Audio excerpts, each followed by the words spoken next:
Bonjour à toutes et à tous et bienvenue dans cette revue de marché du mercredi 8 décembre 2021. Je suis ravi de vous retrouver comme chaque matin pour ce webinaire. Il est 9h26, nous allons pouvoir démarrer. Avant d'aller se diriger vers les marchés, je vous laisse comme chaque matin prendre connaissance de l'avertissement légal sur les risques.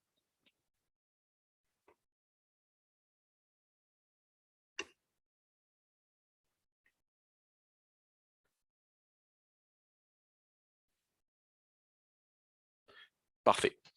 Alors, hier, mardi 7 décembre, le rebond s'est amplifié en Europe et également aux États-Unis. On a eu quand même une série d'indicateurs assez positifs hier matin, notamment, et parallèlement, Wall Street avait quand même entamé un puissant rebond soutenu notamment par les propos du docteur Anthony Fauci qui hier, donc Wall Street a quand même terminé en hausse. On a poursuivi le rebond en fin de clôture. Globalement, les secteurs sensibles et les valeurs liées au voyage ont progressé, que ce soit tout ce qui est secteur aéronautique. Les investisseurs étaient encouragés justement par les commentaires optimistes du spécialiste des maladies infectieuses et principal responsable aujourd'hui et suivi de l'épidémie aux États-Unis sur le dernier variant donc du Covid-19, le fameux Omicron. Alors que ce variant, donc notamment Omicron, a suscité, je dirais, l'inquiétude dans de nombreux pays qui ont d'ailleurs imposé de nouvelles restrictions, comme bien sûr en France, notamment hier matin, plutôt hier soir, avec les propos de Jean Castex. Les investisseurs ont semblé être rassurés par les propos donc, du docteur Anthony Fauci aux États-Unis, qui a déclaré donc euh, que ce variant ne présentait pas un degré de gravité élevé. Il a toutefois précisé que des études supplémentaires étaient nécessaires. Là maintenant, bien sûr, on va voir un peu les nouvelles qui vont tomber de la part des chercheurs et des scientifiques d'ici les prochains jours, voire les prochaines semaines. Les fabricants de vaccins contre le Covid-19, comme notamment Moderna, qui a été notamment donné hier en séance américaine, et Pfizer ont fini en hausse entre 6 et 2%. Les investisseurs anticipant que le développement de vaccins ciblant spécifiquement Omicron pourrait prendre des mois, bon, ce qui est tout à fait logique.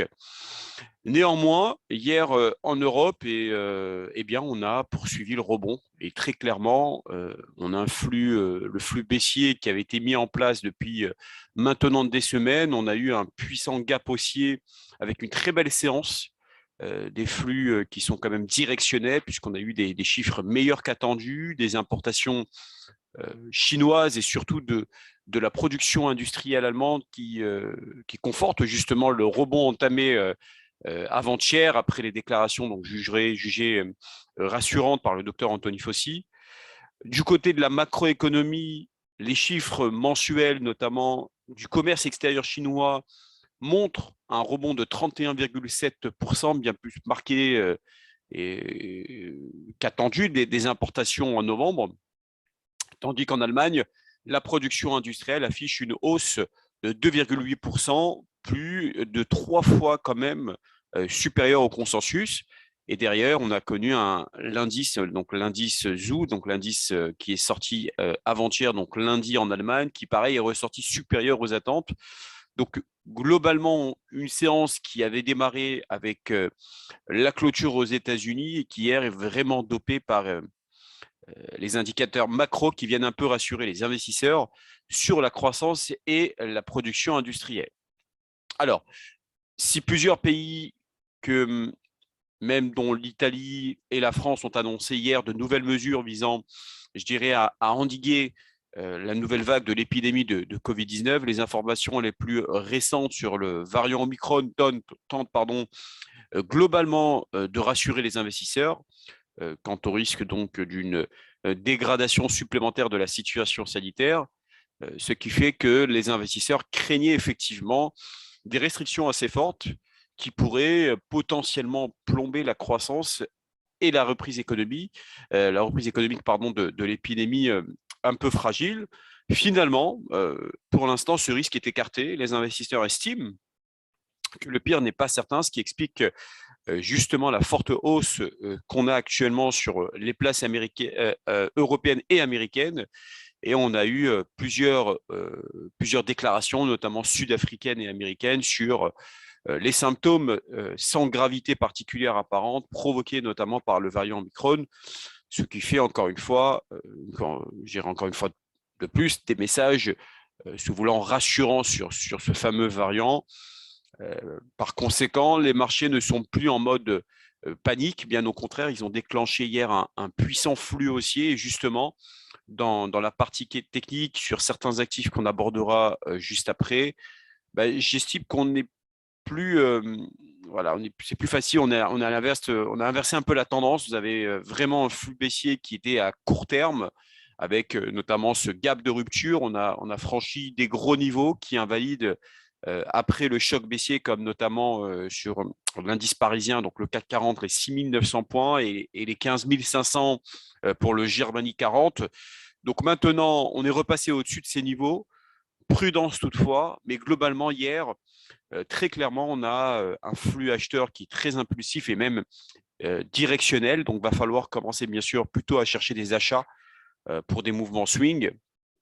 Néanmoins, il y a des niveaux intéressants sur certains indices pour tenter, je dirais, entre guillemets, de jouer quelques replis. Alors, ça, vraiment, vous verrez avec vos chargés de compte en question.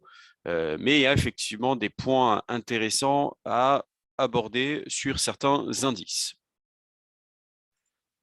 Je voulais vous montrer un graphique que vous pouvez bien sûr trouver sur le site Isabelnet. Nous avons ici le PIB américain. Selon les prévisions, encore une fois, de Goldman Sachs, globalement, on devrait terminer l'année sur une note positive. Goldman Sachs est optimiste pour le coup, pour le quatrième trimestre. Il vise quand même 6,5.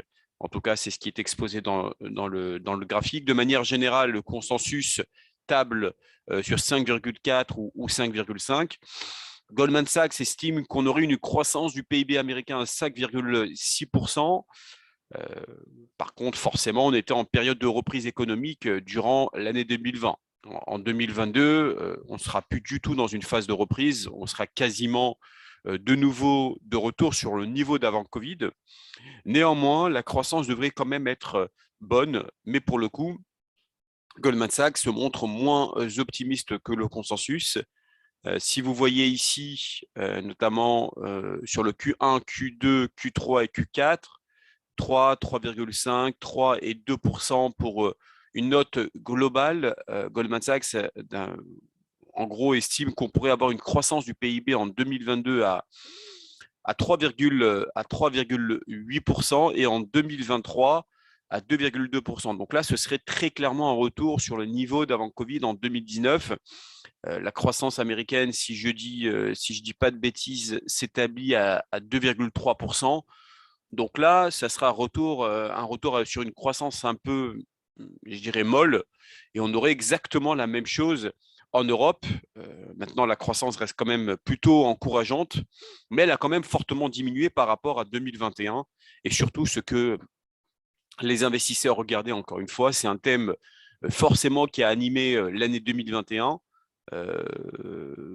mais qui va encore animer l'année 2022, bien sûr, pour le premier et deuxième trimestre, selon moi. C'est toujours et encore l'inflation avec, comme certains estiment, toujours des risques de stagflation dont j'ai parlé hier lors du webinaire, à savoir une inflation forte, en revanche, une croissance quasiment molle, voire plate.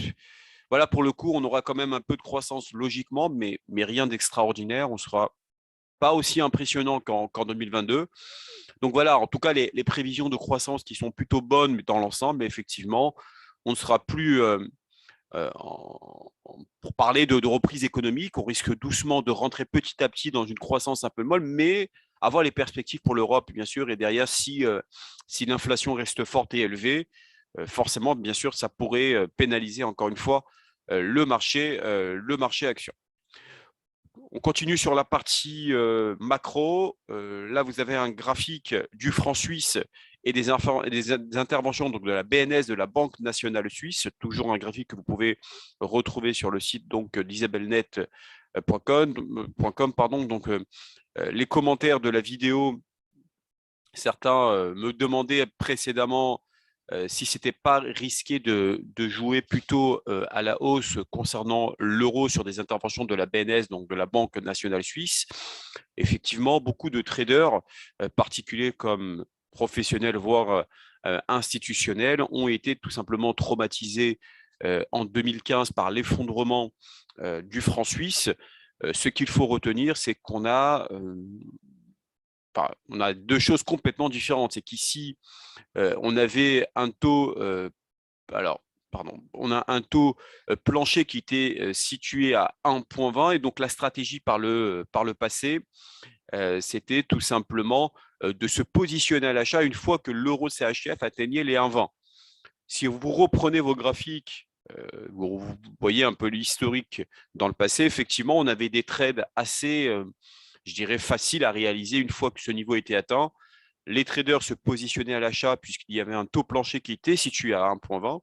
Donc, ça permettait en l'occurrence quand même de jouer quelques stratégies agressives sur ce niveau. Mais un jour, la BNS s'est réveillée, s'est dit, bon, si on supprimait le taux plancher, les résultats, ça a surpris tout le monde. Personne ne s'attendait à cette décision. Et le fait de supprimer le taux plancher à 1,20, il y a eu un crash sur l'euro CHF et on est tombé sur une mèche. On est venu taper les 1 et quelques. Derrière, on est quand même remonté par la suite. Maintenant que le taux plancher a été supprimé, encore une fois, on remarque que le marché a quand même une mémoire. C'est d'où l'importance, je dirais, en analyse graphique, que je trouve, c'est qu'on a eu certes le crack derrière, le marché est remonté, on est vraiment refermé ce niveau, ce nombre de pips à un nombre de pips près, et derrière, on est reparti à la baisse. Donc là, pareil, vraiment de la pertinence au niveau de l'analyse chartiste et surtout, encore une fois, le marché a une mémoire, ce qui montre à quel point la réaction a été chirurgicale sur ce niveau derrière. Maintenant, ici, que nous avons, ce sont des interventions sur le marché d'échange de la part donc, de la BNS. En fait, elle intervient parce qu'elle estime que le franc suisse est trop fort et que ça pourrait pénaliser l'économie du pays. Donc, ce qui se passe, c'est que sur les gros niveaux, la BNS intervient pour éviter une trop forte appréciation du franc suisse. Ce graphique date quand même, si je ne me trompe pas, et bon, il n'est pas tout à fait à jour, il date exactement de 2 semaines, de 3 semaines sur le site d'Isabelle Net. Donc, c'est dommage, j'aurais bien voulu retrouver un graphique à jour, bon, avec les niveaux notamment vers les 1,04, 1,05. Mais certains s'attendent de nouveau à ce que le niveau des 1,05 réagisse encore une fois. On allait plus bas. Ici en gris, vous avez l'intervention de la BNS sur le marché des changes. Effectivement, on voit ici qu'elle est intervenue massivement en 2020 sur ce niveau. Et derrière, ça a quand même permis une forte reprise. On voit qu'elle intervient quand même sur des gros niveaux clés. Elle est aussi intervenue à peu près sur ce même niveau, forcément. On ne s'attendait pas à un tel crack boursier. Donc là, pareil, elle est intervenue massivement, ce qui a permis, je dirais, un rebond, mais globalement, depuis 2015-2016, elle intervient sur différents niveaux clés. Et donc là, je vous disais, je m'attendais, pareil, je m'attends toujours en fait parce qu'on le sait, elle intervient officiellement sur le marché d'échange, sur certains niveaux. Et là, ce qui est intéressant de voir, c'est que elle a décidé que le franc suisse pourrait encore aller un peu plus bas, il pourrait encore se renforcer effectivement. Quand on regarde par rapport à 2020, on avait des interventions quand même assez importantes de la BNS sur le niveau des 1,05. Ici, on n'a strictement rien eu. Vous voyez, en 2020, malgré l'intervention de la BNS à cette période-là, il n'y a pas eu énormément de variations. C'est une intervention, mais très légère comparée à 2017 et à 2020. On n'est pas du tout sur le même niveau d'intervention. Donc, globalement, les experts estiment que le franc suisse pourrait encore se renforcer, que la BNS pourrait attendre. Je pense effectivement qu'on a des niveaux clés sur lesquels il faudra intervenir à l'achat pour profiter, je dirais, des flux entrants de la BNS. Et donc, ce serait soit sur les 1,04, soit un peu plus bas pardon, sur les 1,02, 1,03. Maintenant, effectivement, ce serait intéressant de retrouver ce graphique en temps réel pour voir s'il y a des flux entrants actuellement sur les 1,05. Beaucoup estimaient qu'on allait avoir un rebond, mais les flux pour l'instant n'étaient pas suffisants comparé à ce qui a permis, je dirais, un véritable rebond. Je pense que la BNS, encore, il faudra bien sûr attendre un peu, mais qu'on se situe quand même sur des beaux niveaux de prix et le rebond éventuellement de reprendre une certaine dynamique qui pourrait pour l'instant être baissière, mais je le verrais plutôt en range entre les 1,04 et 1,05.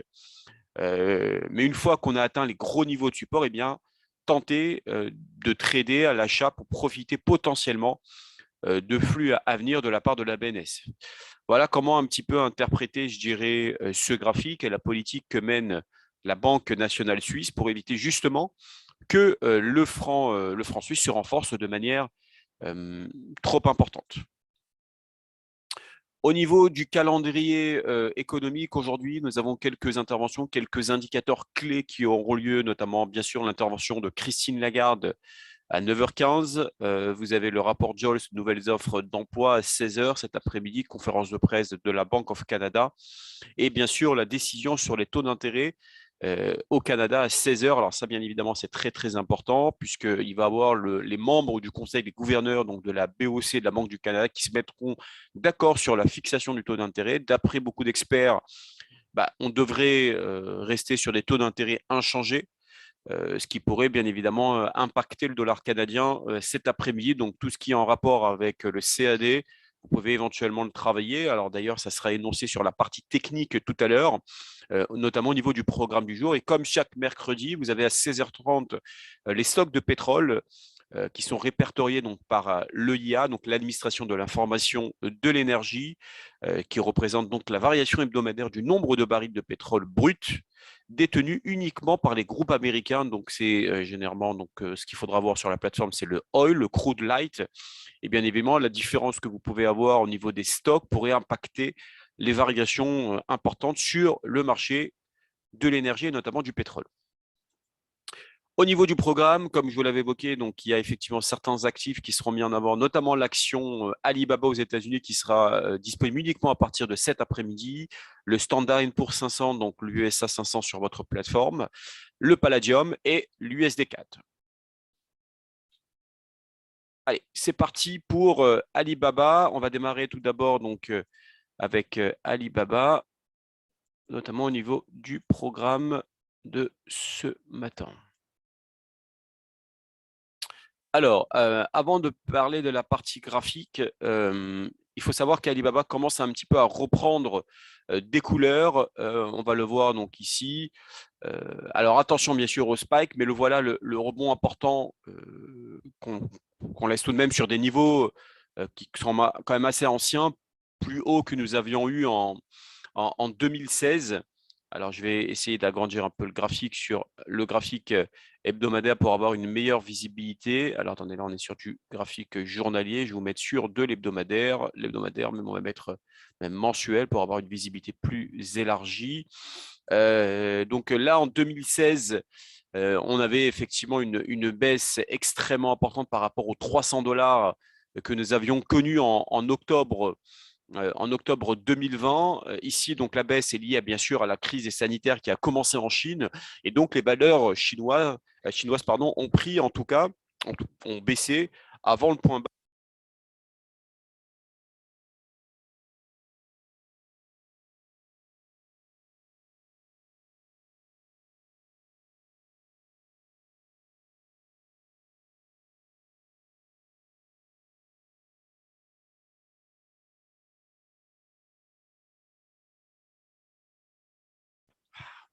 Qui a acquis et donc le bras des investissements financiers. On va dire que Alibaba, qui devrait être coté notamment à la bourse de New York, par la suite, le parti, donc la Chine, s'est attaqué au secteur technologique, au secteur des monopoles, et puis cela s'est poursuivi, donc, et on l'a vu, une poursuite de la baisse pour Alibaba. Par la suite également, donc la baisse des marchés importante que nous avons vue dans des secteurs technologiques aux États-Unis, mais également au niveau des valeurs en Chine. Donc, une poursuite de cette pression, je dirais, de la part du parti chinois, mais également au niveau de Didi, qui a été notamment retiré de la cote, qui va donc se retirer de la cote des États-Unis, qui va être placé uniquement sur la place de Hong Kong.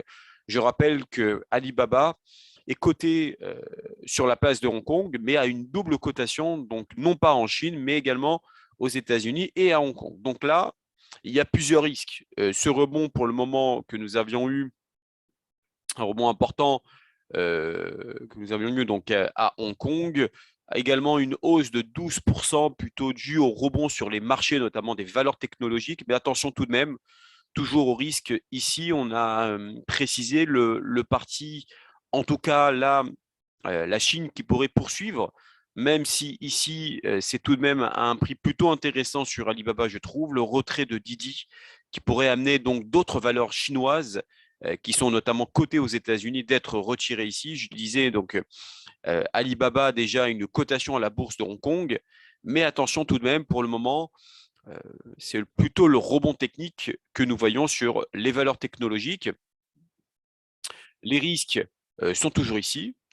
Par ailleurs, la PBOC, donc en tout cas la Chine, a une nouvelle fois baissé le taux de réserve obligataire des banques, ce qui signifie que les banques peuvent prêter plus par rapport à leurs fonds propres et par rapport à leurs réserves. Donc, c'est bien entendu pour soutenir la croissance.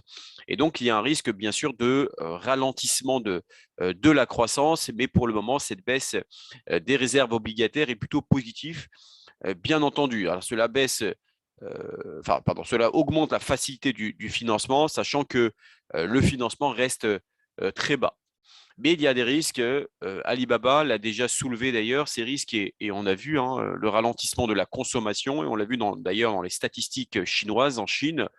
En tout cas, les statistiques en Chine dernièrement avec la baisse de la consommation des ménages, les ventes de détail étaient également, et qui ont rebondi de façon moins importante, que l'on va suivre bien sûr avec importance. Donc, il y a d'autres nouvelles, bien sûr, Alibaba, ils ont changé le CFO et également donc les résultats. D'ailleurs, je parlais justement de ces risques de ralentissement de la croissance en Chine de Alibaba, qui voyait justement le ralentissement des dépenses de consommation. Les derniers résultats, notamment de Alibaba, notamment les derniers résultats trimestriels, étaient inférieurs aux analystes, en tout cas ce qu'attendaient les analystes, et également ils ont précisé qu'ils attendaient un ralentissement de la croissance des ventes. En revanche, au niveau ratio, nous sommes sur un PER, donc un price earning ratio, donc le nombre de fois où on paye les résultats dans le prix de l'action est de 18,7, qui est le moins cher depuis la création, en tout cas depuis le début d'Alibaba lors de son introduction en bourse. Et si on compare donc ce PER de 18,7 à Amazon, qui est lui à 66,31, Amazon qui a l'activité bien sûr principale de vente online, même s'il a d'autres activités, que ce soit chez Alibaba et chez Amazon, tout de même 18,7 chez Alibaba et 66,31 sur ce PER qui est quand même aujourd'hui extrêmement peu cher. Au niveau graphique, on reste quand même dans une forte dynamique, je dirais, baissière, notamment au niveau mensuel. Si on regarde un petit peu la partie, on va dire, journalière, d'abord hebdomadaire, pour vous donner un ordre d'idée au niveau hebdomadaire, c'est les fameux 130 qu'il faudra surveiller. Les 130 que vous avez ici. On devrait effectivement essayer d'aller chercher les 130. Si on passe au-dessus des 130, on pourrait accélérer, aller chercher les 138 et 140. Mais les niveaux qu'il faudra surveiller, c'est de ne pas trop aller flirter, je dirais, et se replier vers les 110, voire les 100. En tout cas, ce qui est intéressant à voir, c'est qu'ici, on a eu une cassure de support, donc ce qu'on appelle un pullback. Il y a quand même des risques sur l'action Alibaba. Les analystes trading central, il me semble, oui, préconise une chute, une continuation de cette chute baissière pour aller chercher les 97, 70, 92, 30, tant qu'on est en dessous des 126. En revanche, si nous passons au-dessus des 126, on pourrait aller chercher les 136, voire les 141.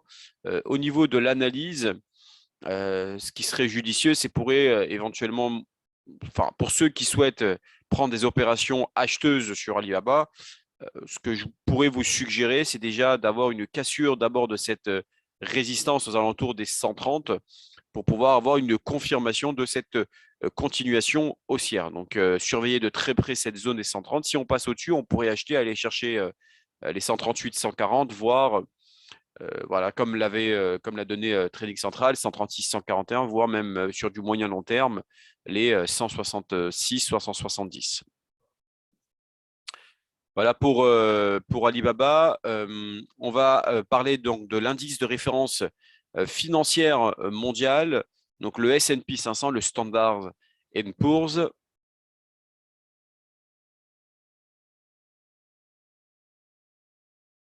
Alors, attendez, on va regarder ensemble. Le Standard & Poor's qui est effectivement reparti sur une très forte continuation haussière. Donc là, on a le prix de la cotation. Je vais vous tracer avec vous les retracements de Fibonacci. Et là, effectivement, en mensuel, le marché est en train d'atteindre un nouveau record. On n'est pas très loin de l'ancien record du mois dernier qui était aux alentours des 4744,5. Au moment où je vous parle, on est à 4700. Si on passe au-dessus des 4744, alors à ce moment-là, on pourrait accélérer, aller chercher de nouveau plus haut. La dynamique est fortement haussière. Alors, même s'il y a quelques divergences que vous pouvez constater ici, le marché est quand même, se dirige quand même fortement à la hausse. Si vraiment vous voulez chercher des positions vendeuses et des replis, ce qui serait judicieux, c'est d'attendre que le marché passe en dessous des 4611, soit les 200% des FIBO, pour pouvoir vous positionner à la baisse. Maintenant, ce n'est pas du tout le cas. Pour l'instant, il faudra aller chercher uniquement des positions haussières.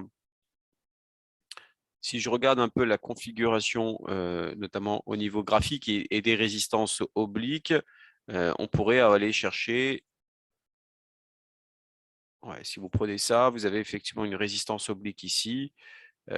Si on peut aller chercher cette résistance oblique, l'objectif serait d'aller chercher aux alentours des 4840 à peu près, 4840, 4850 pour ce mois-ci, ce qui pourrait donner donc un nouveau rallye haussier, le fameux rallye Noël que beaucoup d'experts envisagent, parce que là, effectivement, on est tout simplement sur la résistance. Au niveau hebdomadaire. Alors, au niveau hebdomadaire, comme vous pouvez le constater, on a effectivement tracé donc cette résistance oblique.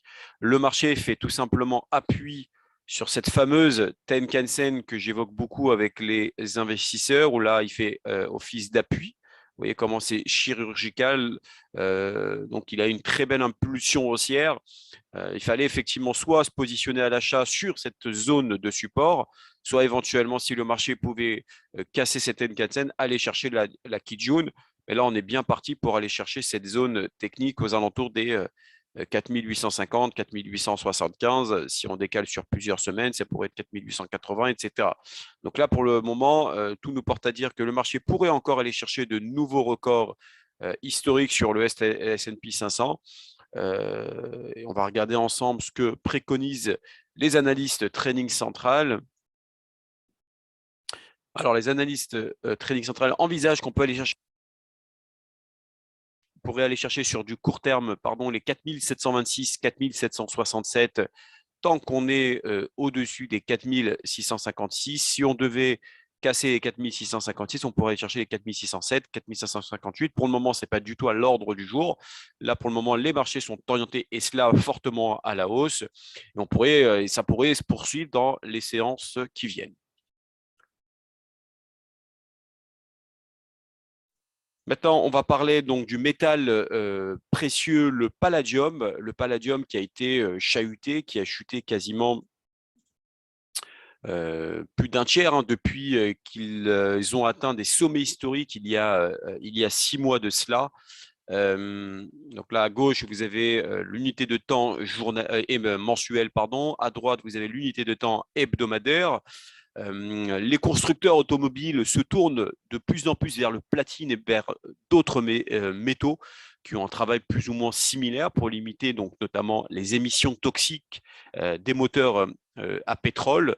Une tendance qui se poursuivra en 2022. Il y a à peine, je dirais, 6 mois, les marchés du platine et du palladium étaient considérés comme sous-approvisionnés.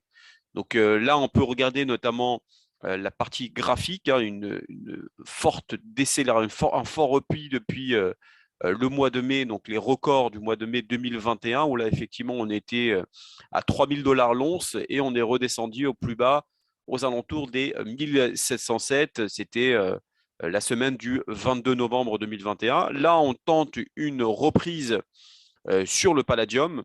On peut avoir effectivement en intraday ce qu'on appelle un rebond technique. La tendance reste baissière. Alors, on va regarder ensemble l'unité de temps mensuelle pour avoir une visibilité plus élargie. Alors, attendez voir. Hop, je vais vous tracer ici les Fibos. Donc, plus haut, plus bas ici.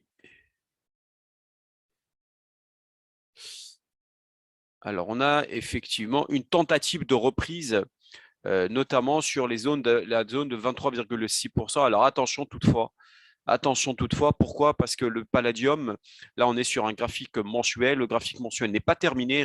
Il reste encore, bien évidemment, 3 semaines avant la clôture de cette bougie. Donc là, on est en vert, mais rien ne dit que la continuation baissière pourrait se poursuivre. Donc, ce qui pourrait être intéressant, c'est tenter les rebonds techniques dans une configuration baissière. Là, vous avez à droite l'unité de temps hebdomadaire. Donc, les Fibos ont été tracés dans le mensuel. Et là, vous voyez exactement ce qui se passe en hebdomadaire. Sur du court terme, vous pouvez aller chercher cette zone ici, aux alentours des 1970, voire les 2026. Sur les analyses Trading Central, eux préconisent un rebond technique dans la continuation, dans la dynamique baissière, donc pour aller chercher donc plus haut aux alentours des 2018,25 voire 2085, tant qu'on est au-dessus des 1762. Donc là, on est bien au-dessus. Donc on pourrait effectivement tenter les rebonds techniques dans cette configuration baissière. Enfin, nous allons parler donc de l'USD-CAD. Alors, l'USD-CAD qui sera sous pression, notamment cet après-midi, puisqu'il va avoir l'intervention de la BOC, donc la Bank of Canada, qui effectivement interviendra ce soir, ce qui pourrait être intéressant de le travailler, puisqu'il risque d'avoir pas mal de volatilité. Alors, au niveau de l'USD-CAD, alors je vais vous montrer tout simplement la configuration graphique immédiatement, voilà, qui est ici. Alors déjà, à gauche, pardon, vous avez le graphique en mensuel et à droite, vous avez le graphique en hebdomadaire. Alors, ce qui est intéressant, c'est qu'on est tout simplement dans des zones clés. Alors, je vais d'abord regarder avec vous la configuration mensuelle. On est sur une zone de résistance importante qui est à la zone donc, de janvier 2021. Là où effectivement on a eu un très très fort repli de l'USD-CAD depuis avril 2020 pendant la période du Covid où là l'USD-CAD a fortement chuté et a perdu quasiment 2000 points entre avril 2020 et mai 2021, on est actuellement sur la résistance en mensuel. Donc, il y a un fort potentiel pour qu'on retrace encore. Et bon, le retracement a déjà eu lieu depuis quelques séances maintenant. On va regarder cela en hebdomadaire. Sur les Fibos, si on traçait les Fibonacci depuis le plus haut ici vers le point le plus bas, alors je vais le mettre uniquement mensuel parce qu'en hebdomadaire, on l'a déjà tracé et je vais regarder ça avec vous. Donc là, effectivement, alors attendez voir, hop. Là, effectivement, on est sur la résistance que nous avions ici. Le marché a failli toucher les 38,22%, les 38,20% des Fibos. Le marché a un potentiel pour aller chercher les 1,25, 52,5. Donc, ça reste fortement baissier encore l'USD-CAD. On va regarder en hebdomadaire ce que préconise un petit peu l'analyse graphique. Alors, vous avez tout simplement les Fibos, mais là, tracés sur du court terme entre le point le plus bas de la séance, enfin de la semaine de mai 2021 et août 2021. Et là, effectivement, depuis qu'on est rentré à l'intérieur de ce nuage, on tente tout simplement un retracement vers les 1,25,90. Et c'est là où on pourrait avoir des positions d'acheteurs. Donc, pour le moment, la tendance est plutôt baissière. Si vous voulez faire du court terme, allez chercher des zones vers les 1,2590.